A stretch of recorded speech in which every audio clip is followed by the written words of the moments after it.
If you think fat loss got harder after 30, it didn't. You're just doing 3 things every day that completely shuts down the metabolism. And the third one, that's the one most people never realize is working against them. I see this all the time. Guys eating less, doing more cardio, just trying to be disciplined. And somehow they look the same, or even worse. And this is the frustrating part. You feel like you're doing everything right, but your body just isn't responding. My name's Omega, and I personally helped 229 guys in this situation drop 20 pounds or more in 90 days or less, get their energy back, and get their confidence back. And honestly, Ralph Lauren and Burberry owe me a commission check for the amount of business I brought them at this point. Anyways, let me show you what's really happening. You wake up, skip breakfast, and just have coffee. Push through the day, maybe get a workout in. Then nighttime hits, and everything unravels. And what's crazy is it really feels like you were disciplined. Look, your body runs on a schedule, much like a business. There's a time to spend, a time to invest, and a time to store. Most people are doing all 3 at the completely wrong time. Let's start with habit number 1. This is the one that people defend the most. Skipping breakfast. This is where most people are already messing up. You wouldn't hop in a car with no gas and turn on the engine and expect it to go. Well, that's what you're doing with your metabolism every time you decide to skip that first meal. The morning is when your body is primed to use energy. Skip that and you stay in a stress state much longer. And this is where people think they're being disciplined, but really they're just sabotaging their own body. Now it's later, you're starving. So naturally you overeat and your body stores it. You didn't mess up with your effort. You messed up your timing. Do you usually eat breakfast or do you skip it? And how do you normally feel the rest of the day? I'm genuinely curious, so let me know in the comments. Anyways, second mistake, trying to outwork your body. This is where people do more and get less. Here's a quick analogy so you can understand this better. Now, we all like to make money, but realistically, if you want to make more money, you know you're capped on time because realistically, there's only so many hours in the week that you can work. You only can get so far working more and more before eventually you crash and burn. At some point, logically, it just makes more sense to figure out how to increase your bi-weekly or monthly income instead of working more and more hours. This is very similar to how cardio versus strength training works. Cardio burns calories while you're doing it. Muscle burns calories all day. So it is more efficient to focus on building more muscle mass instead of doing endless cardio all day, every day. And this is the part that nobody tells you. Excessive cardio,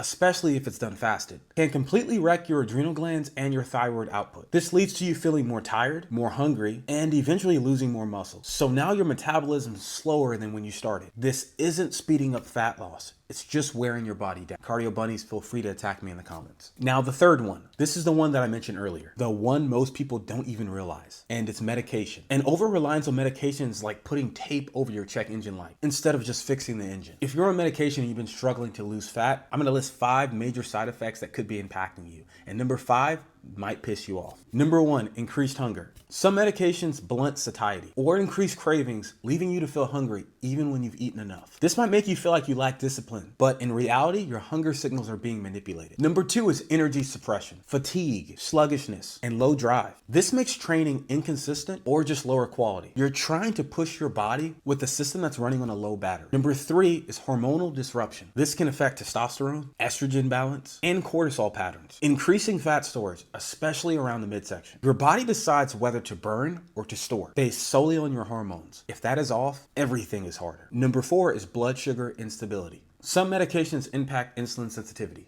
This leads to energy crashes and cravings. You're riding energy highs and crashes all day, so you end up eating based on survival instead of structure. And number 5, I hope you guys are ready for this. Take a seat. Water retention and bloating. I know you guys have been so angry so many nights, going to bed feeling super bloated, waking up bloated, and thinking it's just the food or it's salt or something crazy like that. No, it's a common side effect of medications, most of them. And the body ends up looking softer. This creates frustration, but most importantly, false feedback. You think you're gaining fat because your clothes are fitting tighter, but really your body's just holding on to water. So now your body's working against your goal. And this is why people stay stuck. This leads you to stay dependent. All of these habits and dependencies keep you from ever actually fixing the problem. So nothing changes long term. Now I know that some of this might be overwhelming for you and you probably have no idea where to start. So if you want, I put together a simple guide. It shows you how to structure your eating so your body actually works with you. That way you no longer have to rely on medication or restrictive diets. I'll put a link in the description below for you. So what actually works? You don't fix this by trying harder. You fix it by fixing the timing of your food and your sleep, building more muscle, and ultimately using a structured system that works for your life and for your body. This is exactly what I've used with hundreds of clients to get them lean and healthy without feeling like they're dieting. Same food, same effort, different timing and structure, completely different result. When you fix this, your energy improves, hunger stabilizes, and your body finally responds. Not because you tried harder, but because you finally worked with the rhythm of your body. If you are not sure how to fix the timing of your food, build muscle sustainably, or find the right structure that works for you, you are definitely going to want to watch this video next. And make sure you subscribe to learn more sustainable ways to get your energy and body back. Peace.